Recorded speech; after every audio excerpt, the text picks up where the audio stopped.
It is remarkable. Our team now is 200 plus people, and and maintaining that is a big deal. Hello and welcome to Beauty and the Biz, where we talk about the business and marketing side of plastic surgery. I'm your host, Catherine Maley, author of Your Aesthetic Practice, What Your Patients Are Saying, as well as consultant to plastic surgeons to get them more patients and more profits. Now, today's special guest is Dr. Gaurav Bharti. He's a board-certified plastic surgeon and the co-founder of Health Knowledge Beauty, otherwise known as HKB Cosmetic Surgery. It's a premier aesthetic surgical practice with 11 locations across the Southeast and a flagship office in Charlotte, North Carolina. Now, Dr. Bharti has earned prestigious accolades like Newsweek's Top Plastic Surgeon, an induction into the Real Self Hall of Fame, and recognition as a Charlotte Top Doctor.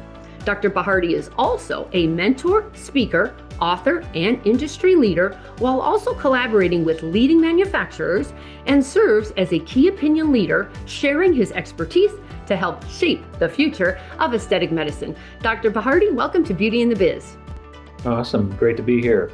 Fantastic. Now, we have to start at the beginning and give me a quick rundown of how did you end up at HKB? Was it after fellowship? Was it before that? Was it after that? Did you have a bunch of zigzag journey first? Yeah. I did my training at Wake Forest in Winston-Salem, and that's where I met my business partner, Bill Cortezes. But after I finished my training, I went and practiced back home where I grew up in East Tennessee, Johnson City, Tennessee, and had a thriving practice there, doing kind of the smattering of everything plastic surgery.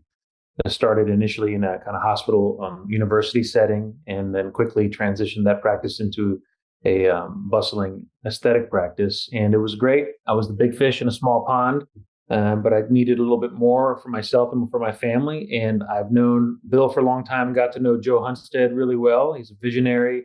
He is, a gregarious kind of, captivating speaker, but a really good surgeon. And I knew we wanted to be in a bigger metro area, and I wanted to be in a practice where I could be with other individuals that are aspiring to improve what they're offering to their patients and just be better. And so we decided to join forces. And so I joined them in 2016. And it was a very synergistic, multiplicative addition where, we were 1 + 2 = like 10. And, when Bill joined Joe, it was like 1 + 1 = like 5. And so that was really a pivotal move for me and my family, because it catapulted my personal practice even further. And then I think it also catapulted our practice jointly. And we've continued to grow from that point, and I've never really looked back. But it's always a learning experience, lots of bumps in the road, but very blessed to be where we are now. Out of curiosity, did you just walk away from your first practice? Did you sell it? Did you lease it to someone else? How did you handle the closure of that? Yeah, well, it was my affiliation was with the university and the Gotcha. hospital, so it was a very easy transition from that standpoint. But Mhm. the hard thing from it was to step away from something that was really good with minimal risk. I had no risk. I didn't have to worry about any real fundamental operations. I just, continued to, be busy. I was like the number one revenue generator in the Department of Surgery quickly after my first year. So, I had a lot of technical authority just because I generated a lot of revenue. And so they were good to me and they took care of me. And it was a really amazing place. So what I was leaving was security. I left security. I had to take a couple steps back to take a giant leap forward. And I'm glad I did. When we talk to younger surgeons and older surgeons when they're trying to relocate and do something different, maybe join forces with us, sometimes they have to understand that you have to take a couple steps back to take that giant leap forward. And so that was a little bit of a difficult pill for me to swallow. It was a difficult pill for my family and my wife to swallow, just because, when you're just crushing it and doing well, and you're going to move back from that and come somewhere else, it costs a lot more to live. Real estate's more, everything's more, school's more, but it all works out. At the end of the day, it all works out. It's probably the biggest discussion we have on Beauty in the Biz, how to jump from hospital, university setting to private solo practice. And nobody has ever regretted it. I will tell you that. And I always say, you know what? Be grateful for all of the surgical experience you got in that hospital surgical setting. You never would have gotten that in a solo practice just starting out. You probably would have been pretty poor the first year if you went out on your own. So it's just such a great learning experience. So good for you. How far away was your old practice to your new practice? Like, did you completely leave the whole thing? Like you didn't know No, anybody there? no, I'm not far. We're 3.5 hours away, Oh, and that's far. I have, but my patients follow all the time. I still get a ton of patients from East Tennessee, Southwest Virginia, Western North Carolina, and so the work that you do at the beginning parts of your career will follow you for the rest of your life. So just do your best and be um, be kind, take care of patients in a way. And by you not being busy and not being like ultra developed as a provider, it's actually a blessing because you can just be so available. You can be Right. such a good doctor. And so many people forget about that. Like you have to be a great doctor. Yeah. You can be this surgeon and have this massive ego, but being a good doctor is so important and will protect your reputation and be the best way for you to develop the most organic following there is. So somehow you joined HKB with Dr. Hunstead and Dr. Corteses, and then you became a co-founder. How quickly did you become a co-founder? And then who jumped to 11 locations? How does that happen? Yeah, it was kind of an evolution. Every time that when Bill joined Joe Hunstead, it became HK. And Oh. when we were there, we thought about like, what are we going to do here? Should we have something a little bit different? Should we get rid of names? And Oh, I'm sorry. I just get it now. You were saying in your website you say health, knowledge, beauty, but you really mean Hunstad, Corteses, and Barati. well, that's not what we mean. We really don't like that, and that's why we Oh, we evolved into health, knowledge, beauty because that's we fine. have other surgeons too, and like honestly, otherwise it sounds like a law office name, and like Right. there's nothing elegant about our last names. And we thought about not having those names at all, but I think one of the things I remember Hunstead was like always used to having his name in the practice, and so that was the way that we kind of appeased that transition, but in retrospect, I think a non-named practice ideally is the way to go because then you don't have to deal with those issues. So the way we've circumvented that is to rebrand, and we love our rebrand. It's exactly what we stand for. Our pillars are health, knowledge, and beauty, and that's kind of how we make all of our decisions now.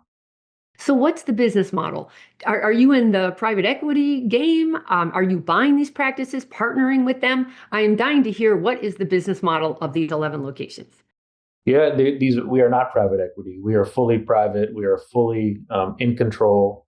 We are 100% surgeon led, owned. All decisions are through us and our providers and surgeons and mid levels. At the end of the day, we think that we're the ones who understand what patients need. We're the ones who understand what providers and surgeons need, and for us to be in control allows for that to happen. Now we've learned a lot. We're not perfect. Um, but the best thing is that we are not backed by anything or anyone controlling our behaviors. And with that, I think we're much more sensitive to the needs of our patients, the needs for our providers, and we can continually evolve and be very nimble and make changes. So we have 11 locations, and there are different situations where we have acquired practices or kind of essentially done like de novo. And a lot of times, the nice thing about that is you're not just kind of expanding, but you're developing new relationships. We're creating an ecosystem and working together instead of kind of working against each other. And I think that we're unlocking really amazing talents within our organization. Sometimes there's a location that does this and they do it really well, and another location does that really well. And then by fusing that together, all of a sudden, hey, now each spot now has best practices that have been started together or initiated together. And so that's kind of the fun situation that we have. And our model is, we are simply trying to control the narrative of what consolidation is going to look like in our space and make sure it's on terms that are good for patients, but also good for providers. So that when we look back and then when our younger ultra talented team members are joining us, that they're going to be protected in an infrastructure that's going to be great now, but also 5, 10, 20 years down the road, and not treat it in a way that private equity has treated some things, where they will just, they're going to do whatever they can to squeeze revenue, so that they can have their secondary and tertiary sales. And so we just are very, we don't think there's anything wrong with it. I mean, I think that, having a capital partner potentially at some point makes sense, but if you can be independent and free, why wouldn't you be? So the practices you partner with, I noticed they still have their own names, although some of them, did you buy their practice, their name, or did they buy your practice or name? Or is everyone staying independent, but you're just, let's say, sharing the expenses or sharing the admin? Or I don't get who's managing all of, or are you trying to manage them and saying these are the best practices and our best practices a suggestion? Or are you saying this is the best way to do it? Everyone, we do it this way now. Because that's hurting cats trying to make that happen. Yeah, no, there are practices. They are our practice, and they are our partners. And it's a silly thing to go somewhere that's established and crushing it and then change their name. Why would we do that? That's dumb. And so that's why we don't do that. We have no interest. We don't care about seeing our name in lights. That's not. There's no significance in that. But if there's value that's created by adding our name, then we can. So that's a little significance to us. A lot of our practices that are in really high profile areas have tremendous brand loyalty, and we want to retain that and preserve that. And so that is what we've done. But everything is powered by HKB. Hello there. Quick pause to ask you if you have gaps in your practice draining your time, profits, and peace of mind. If so, I can help you streamline, grow, and take the guesswork out of your practice. Book your practice growth strategy review at catherinemaley.com, and let's turn those gaps into growth. Now, back to the podcast. So you have your own, let's say, SOPs or protocols, or you've probably, my guess is, the office you're in with Dr. Cortez, you have done a really good job at creating a prototype, let's say. Like, this is how to run a really good practice with a surgical suite and a med spa. And then are you trying to duplicate that at these other offices? Is that the point? Well, it depends. It really depends, because everything has its variability. Each demographic is differently represented in different regions of the country. There Right. are patient bases, there's different infrastructure, there's different provider situations, there's different office dynamics. So we're always improving it. We do have all kinds of processes in place. We're becoming more and more sophisticated every day, but we haven't figured everything out. And so we are just continually just blocking, tackling, and adding to what we have. It's very iterative what we're doing. So we're better after each day. Each level of growth is making our organization better and stronger. So we are always working. It's not like this is how we do it. This is how you're going to do it. Deal with it. That is not our style, because that's not going to be received well. But when there are things that are being done in a way that is enhanced at one location, and then you can easily demonstrate that to someone, say, we should probably do this, and then we do it. We don't impose. And I think that's the difference with us, is that we're not in that mode. And we could be at times. We could be much more heavy-handed and hard-handed, but we think that there's a more civil way to do that, and that's kind of what our intent is. Well, one thing I've seen when practices try to consolidate, they normally try to control the finances, or the CRM. So they'll have software that they want everybody to use. So you are the control center, and you know the numbers, and you know what's going on. So you can help. You can help if things are not going well. Is it like that? Or asked another way, what would be the advantage of a practice on their own coming together with a bigger practice? Is there Yeah, more in numbers? of course. Well, I think speaking the same language is important. So you should most platforms are typically on the same EMR, and reporting and talking in the same language. Otherwise, it's just a lot of added steps. Yeah. That's something that we've tried to do. Some platforms don't, and there's a lot of like back end stuff, extra work that's having to happen. But at the end of the day, we've done that, and I think that's an important piece to facilitate, so that you're speaking the same language. The other is kind of what the end goal of a platform is, and why there's consolidation happening. And for ours, it's simply to create a stronger environment for us and our providers and our patients to be able to control, be in full control of that, and to also obviously have a hyper efficient business and enterprise where margins are better, revenues are higher, costs are less. I mean, those are our goals, and often, you know, when you're a solo situation or in a situation where there's one freestanding place, you can get to a certain critical mass of kind of how you behave and fully optimize, and that's it. And so when we partner, we can often drag that up even further and not adversely affect the behavior of the practice. And so I think that's the thing, is it's just about adding value to one another, and that's simply what the end goal should be with whatever and however someone runs their practice. They should be continually adding value. Oftentimes, with these agreements, the private practice loves the point of not doing things they don't love to do. Like most surgeons like to do surgery. They don't like to do HR, accounting, payroll, marketing. Is it kind of like that? And you've taken over those big chunks so they can just concentrate on what they like to do? Absolutely.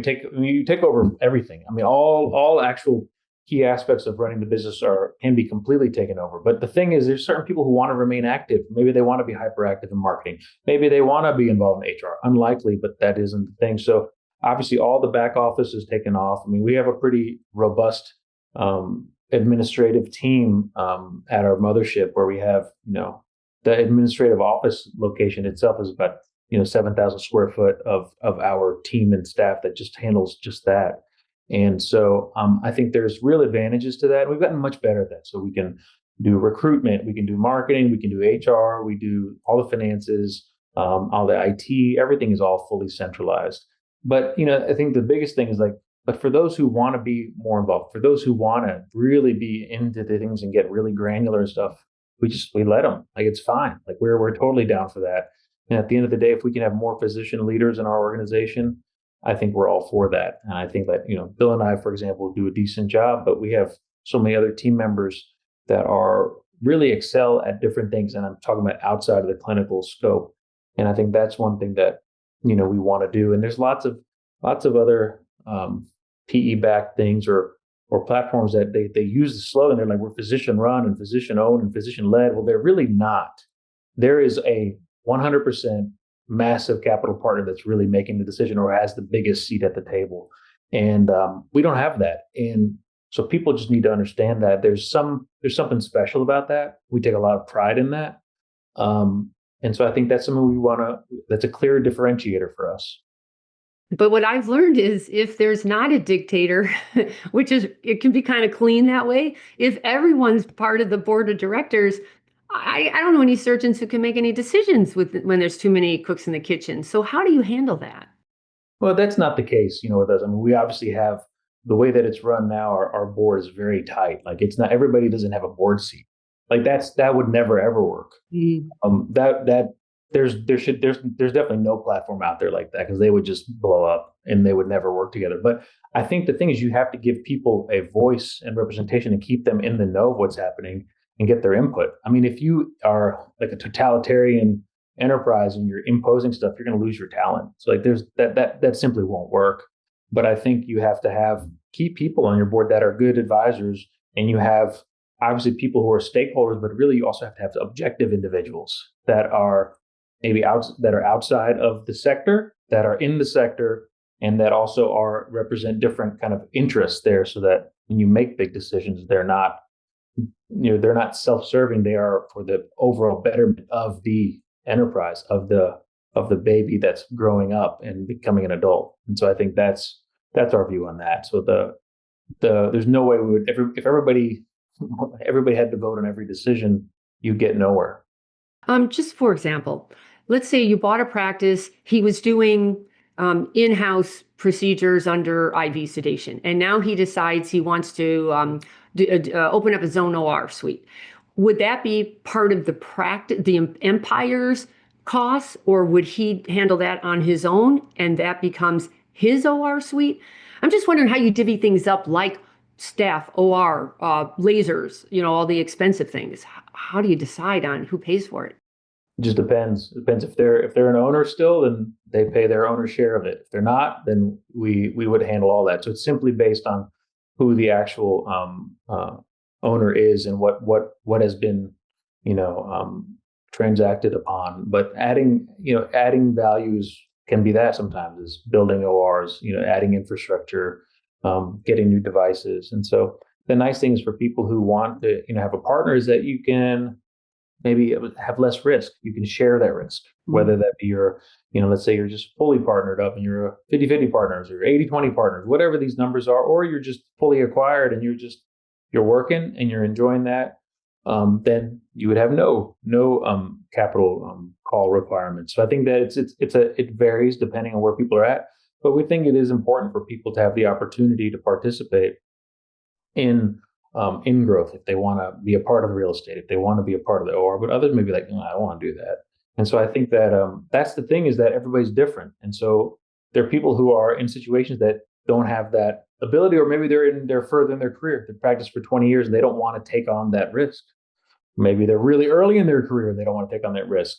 So I think that part of it is like everybody's different. It's not a one size fits all.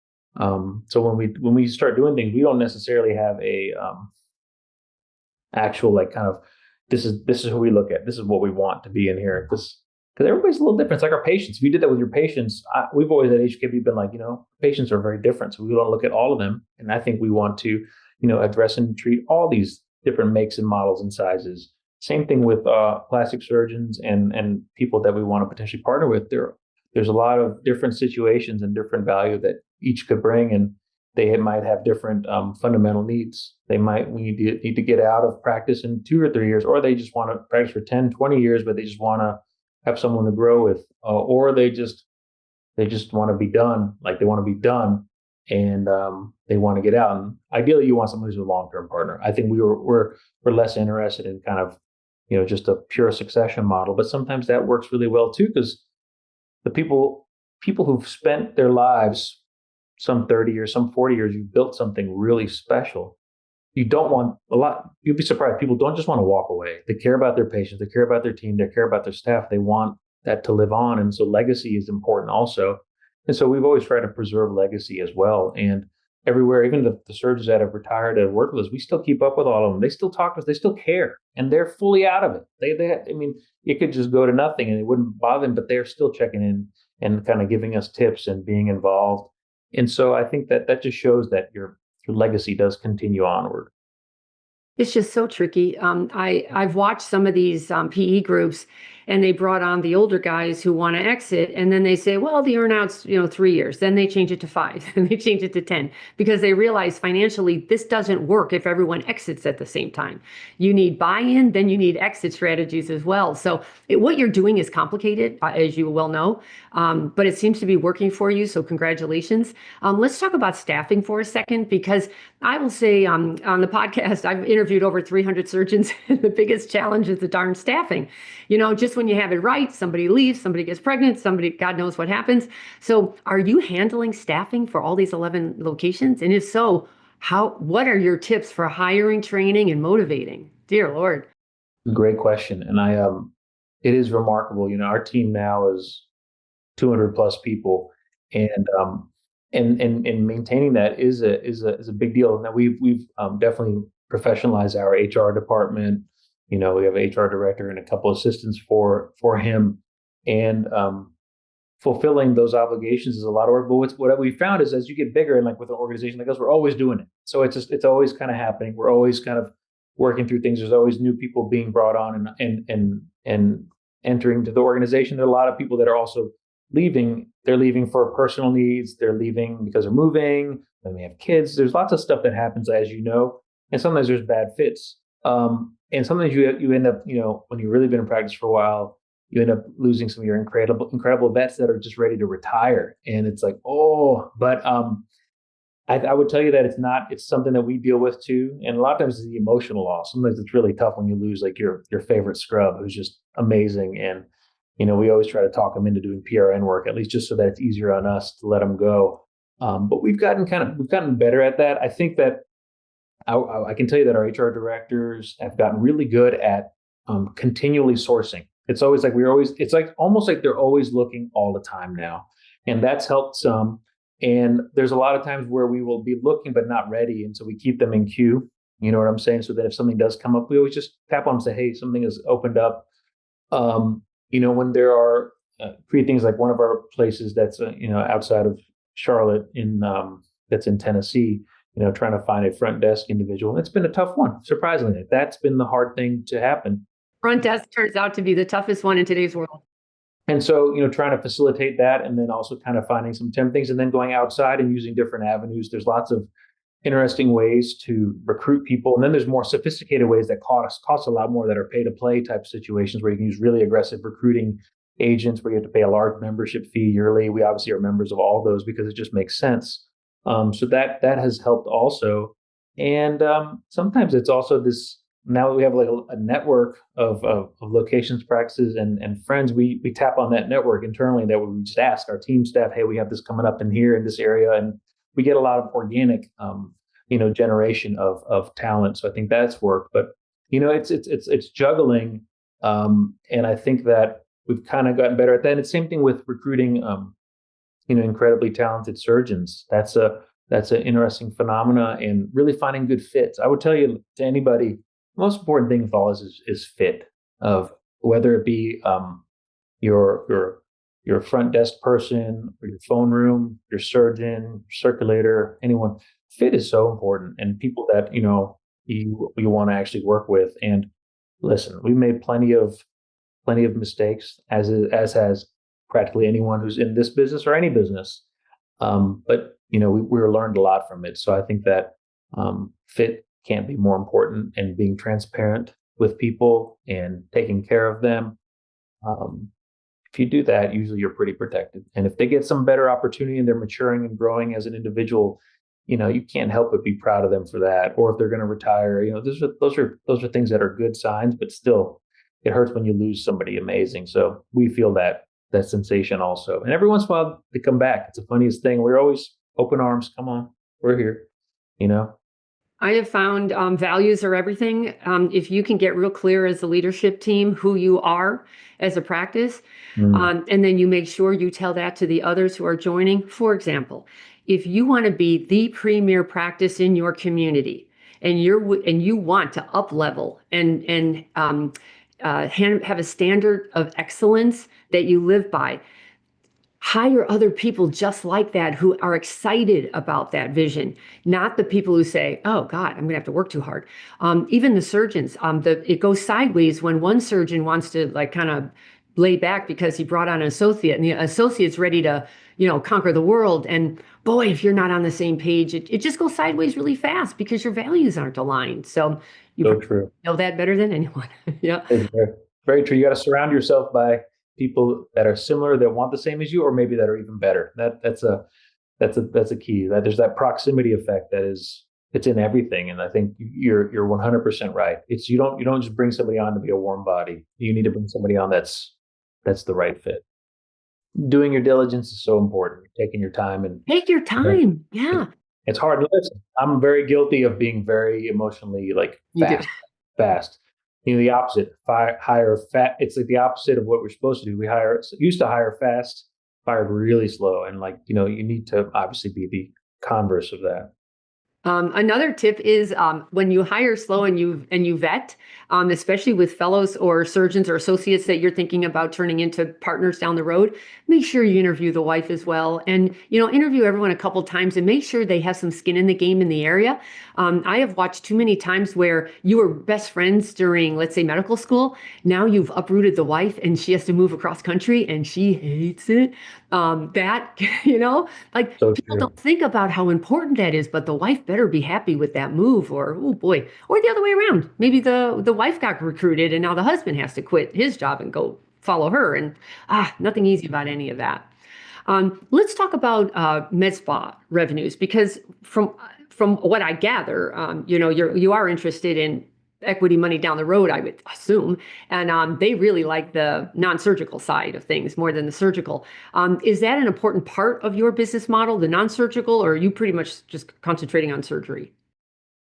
Yeah, one thing, you made a comment about our goal or in down the road. I mean, That's not necessarily our goal. Our goal is simply to create a real ecosystem, a really fundamentally ideal enterprise that is just firing on all cylinders. When you've done that, that is there's nothing more valuable than that. It's valuable for everybody who's part of it, and it does what it needs to.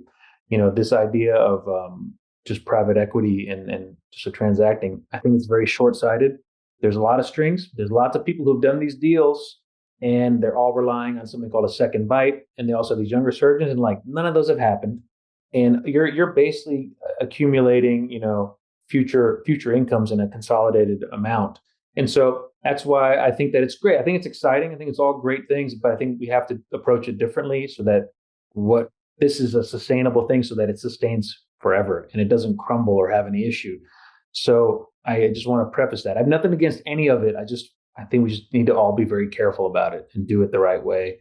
The med spa side we think is, and I actually don't even like that terminology. It's because it's like there's so many freestanding med spas that are not associated with plastic surgery. I feel like those are totally different. But the non-invasive side is very important.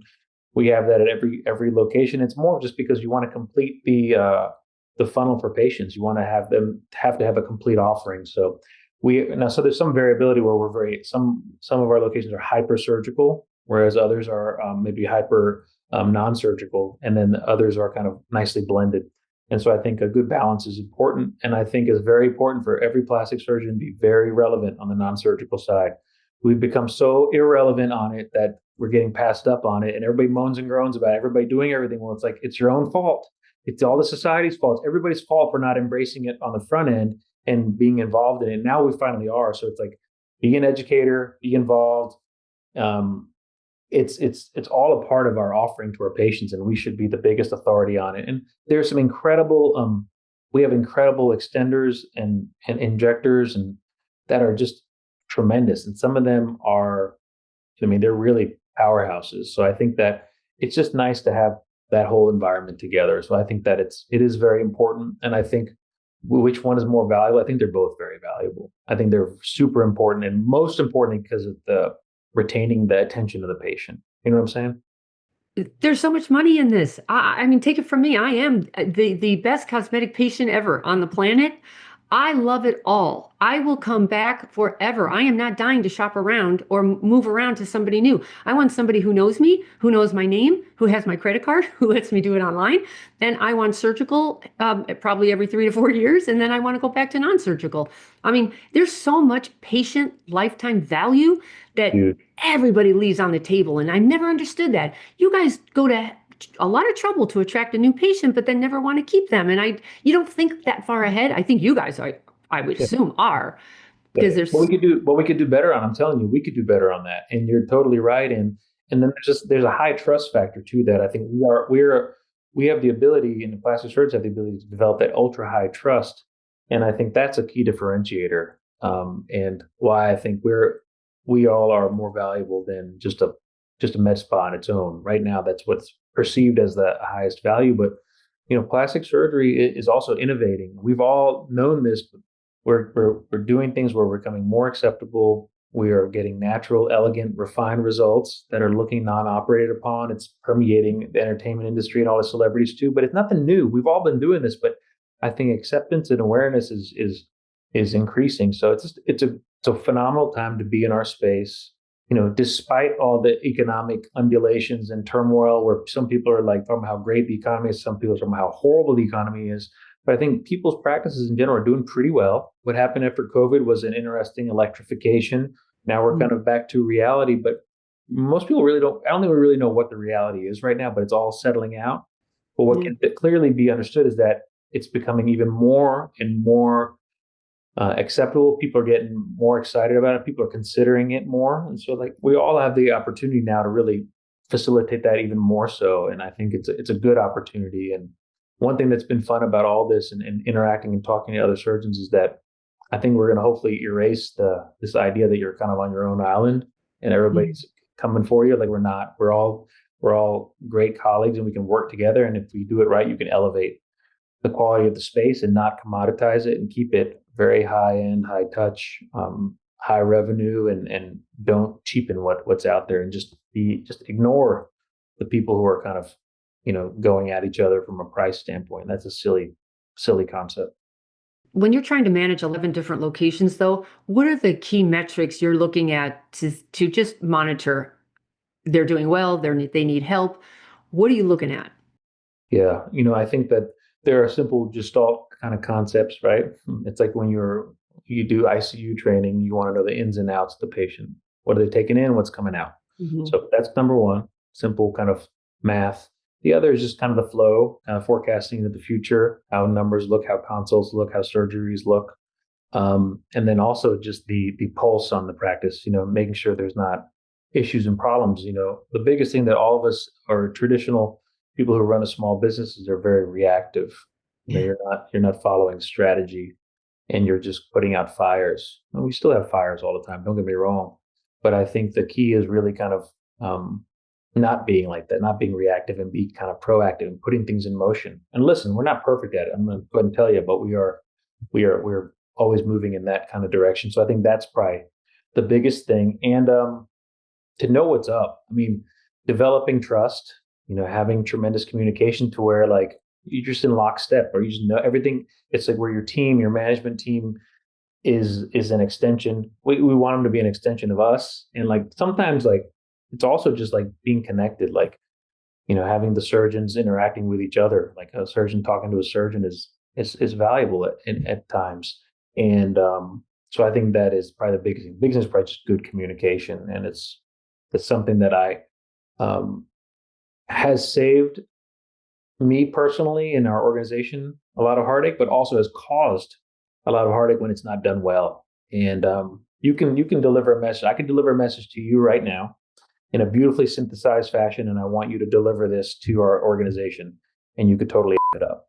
You Yep. could send an email that would be a nice rosy email, but written the wrong way will infuriate the entire organization. Things like that can happen. And so like those are the pitfalls of kind of growth and things where little things can cause a big ripple effect. So you have to like be mindful of that. Part of that is with sometimes it's just an error, but other times it's where like, you didn't think about how this is going to go or how it would happen. So I think that that's a big piece of just, good communication and thinking about how that communication will be perceived. Just give me one big mistake that you made that you regret, or at least that you learned from. Mm. I would say probably the biggest one is just hiring a body just because you had a need and you just like, let's do it. This is going to work. We'll make it work.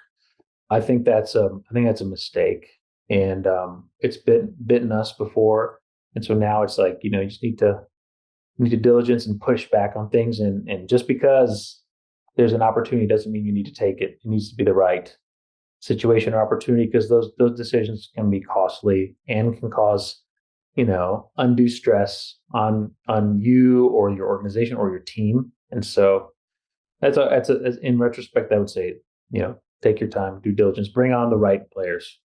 All right. By the way, talking about opportunities, because you're pretty involved in the technology and what's going on in the industry, where do you see things going in the next, I don't know, 3 to 5 years?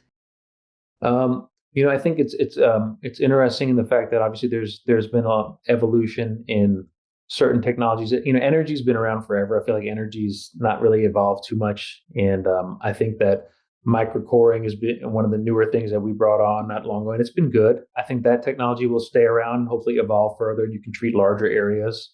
I think regenerative concepts are important. We've all been doing it actually. We all been fat grafting, we've all been doing PRP, but these other agents that are causing upregulation of what your body normally does is important. PDGF we're using a fair amount of now, and that's been interesting. I'm sure there are going to be other different kind of factors that we're going to be starting to use exogenously to improve or enhance what we're doing surgically to hopefully downgrade the level of surgical visibility or stigmata like scars.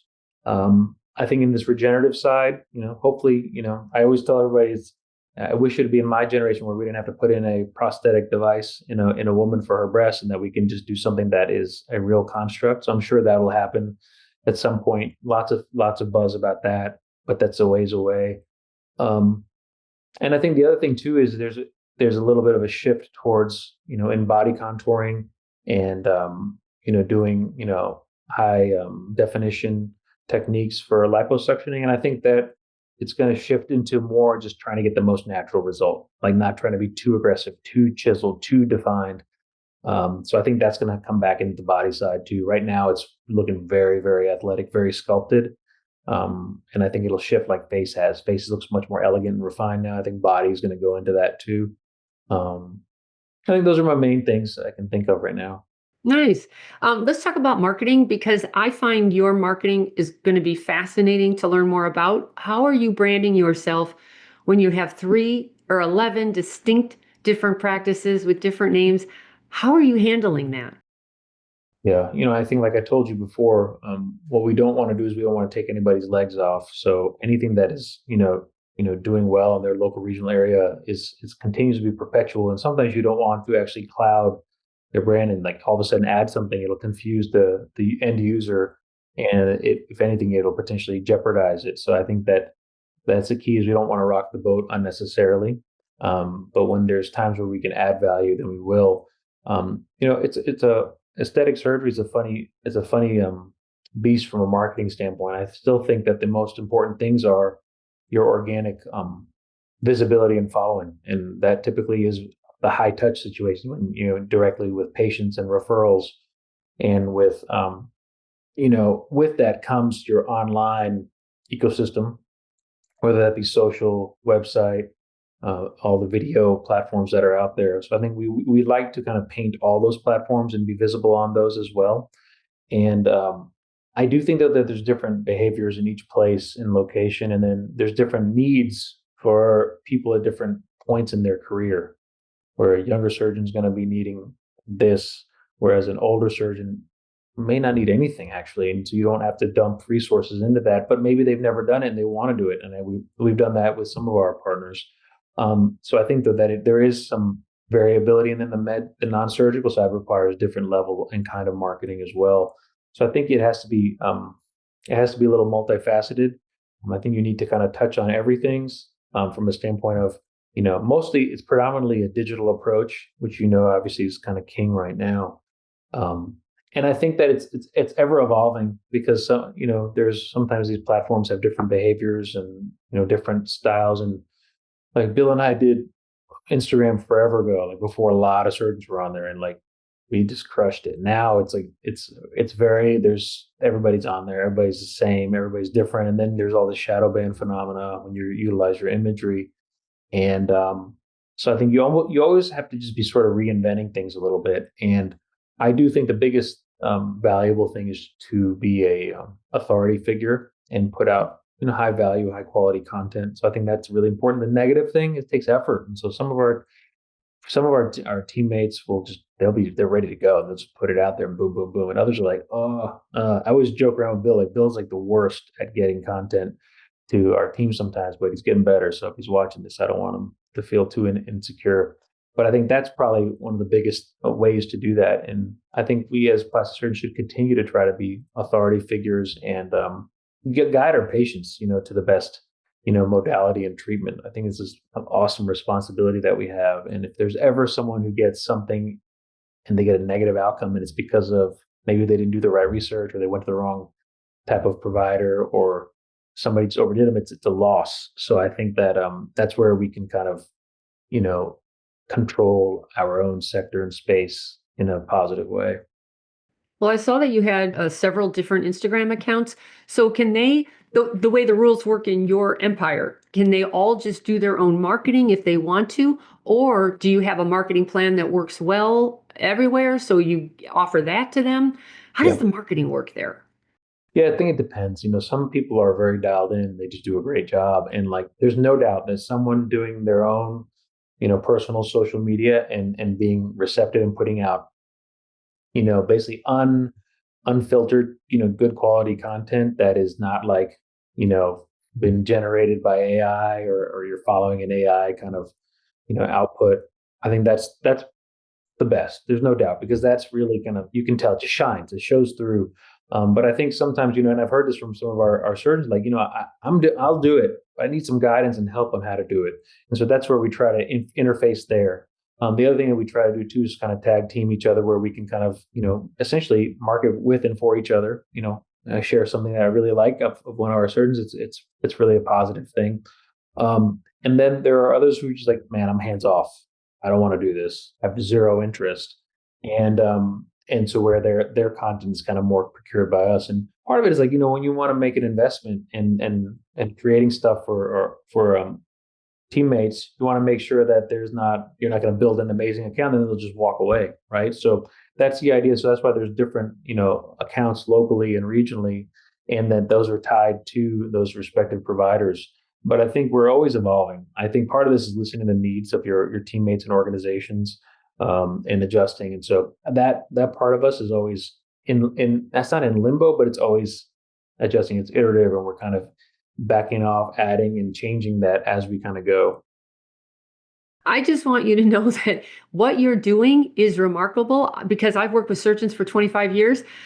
If you're able to corral them and have some sanity and structure and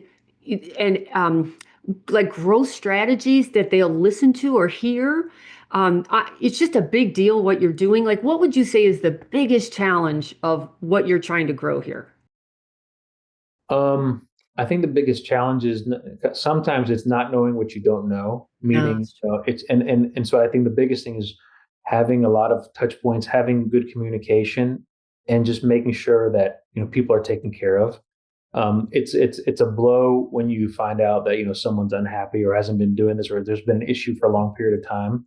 So I think that I guess I'll be honest with you, we take it all personally, and I think that it is hard to get people to corral, but I think we're really lucky. I mean, we've been through some situations where maybe the fits weren't there and we had some issues, but I'll tell you, everybody in our organization right now, all of them, like, they're all really good. So, I mean, when I say really good, they're really good technically, and they're respectful and kind to the team and staff, and they're good to their patients. So I think we're luckily at a great place. That might change. Something could happen. Things happen.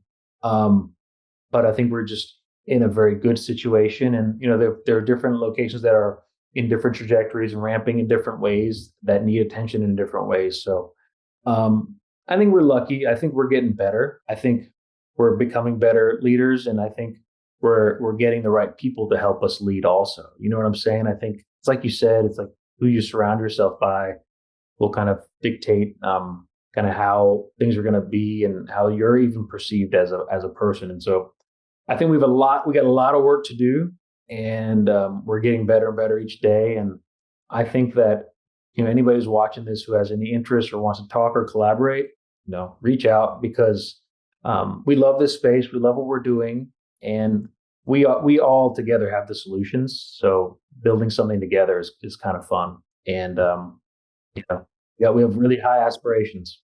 Yeah, from looking from the outside in or inside out or whatever that's called. I think the smartest thing you're doing is trying to hear the audience and customizing to them, like where they're at.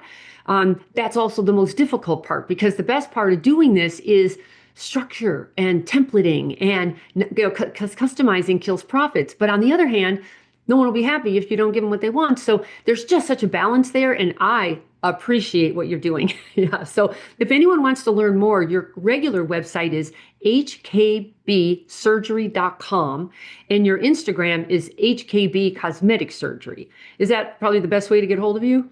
Sure, and they can also message me on my Instagram too. It's Dr. Dr. and my name Gaurav Bharti, and whatever. I'll respond to anything. The funny thing is we can all find each other pretty easily now. Nice. All right. Well, I thank you. It was a good, fun call. Yeah, thank you so much for being on here. And everybody, that's going to wrap it up for us today. If you would so kindly review and write a review if you like, and subscribe so we can grow our audience. And then if you've got any questions or comments for me, please leave them on my website at katherinemaley.com, or you can certainly DM me on Catherine Maley MBA, and we'll talk again soon. Thank you. The fastest way to success is to model other successful surgeons who have what you want, but you can only see their results, not the path they took to get there. So you continue to jump from one thing to another, hoping to find something that will work for you too. But it rarely does. So try this shortcut instead. It's guaranteed to move you forward. I compiled my intellectual property to grow cosmetic revenues, everything I've gleaned over the years, into one playbook of the most successful practices and what they do to win. Go to cosmeticpracticevault.com and let's grow your cosmetic revenues.